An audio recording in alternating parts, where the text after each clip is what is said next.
त्यानंतर जवळजवळ 8-9 वर्षानंतर ही निवडणूक येऊ घातलेली आहे. ज्याला मिनी मंत्रालय म्हणून संबोधलं जातं असे जिल्हा परिषद, ही जिल्हा परिषद या ठिकाणी भारतीय जनता पक्षाच्या नेतृत्वाखाली या ठिकाणी निवडून आणायचा छंद या राज्याचे पालकमंत्री आणि आपल्या या राज्याचे ग्रामविकास मंत्री आणि आपले पालकमंत्री सन्माननीय जयकुमार गोरे भाऊनी या ठिकाणी बांधलेला आहे.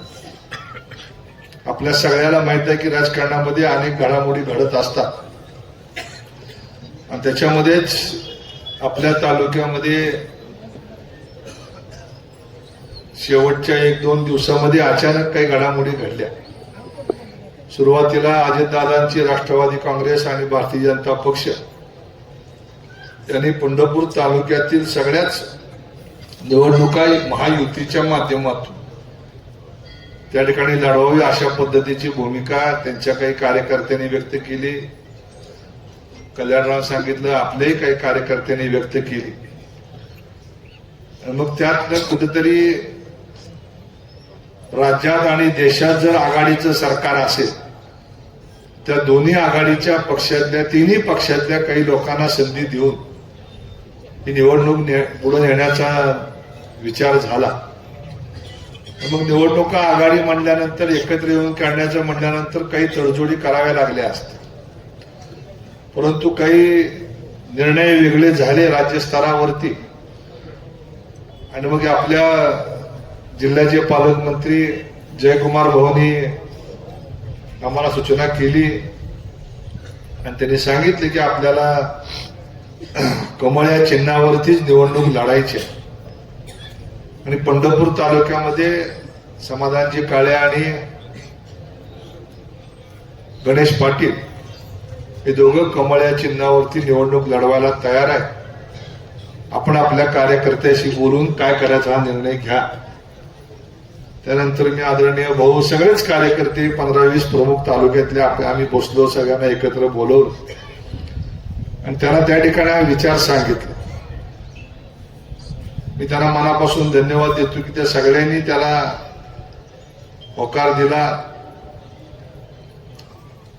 आणि भारतीय जनता पक्षाच्या नेतृत्वाखाली ही जिल्हा परिषद निवडणूक व्हावी अशा पद्धतीची भूमिका त्यांनी स्वीकारली. आणि त्यातून मग आपण भोसे, वाकरी, बावण या गटामध्ये या नवीन सहकार्यांना बरोबर घेऊन ही निवडणूक लढतोय. मागची निवडणूक परंपरेप्रमाणे आपण लढलो होतो भारतीय जनता पक्षाच्याच आणि पंढरपूर विकास आघाडीच्या चिन्हावरती संयुक्तपणे लढलो होतो. आणि मग काही जागा कमळ म्हणून, काही जागा कब्बशी म्हणून अशा पद्धतीने निवडणूक लढवली. जवळजवळ 7 जिल्हा परिषद गट आणि जवळजवळ 13 पंचायत समितीचे उमेदवार विजयी झाले. ह्या वेळच्या निवडणुकीमध्ये 100% जिल्हा आपण कमळावरती जाण्याचा निर्णय घेतोय. त्यामुळे माझी आपल्याला विनंती राहणार आहे की गट, तट, परिवार हे बाहेर जाऊन हा पक्ष म्हणून त्या ठिकाणी आता आपण एकत्र जनतेसमोर जातो. पंडित साहेब म्हणले तसे की लोकांना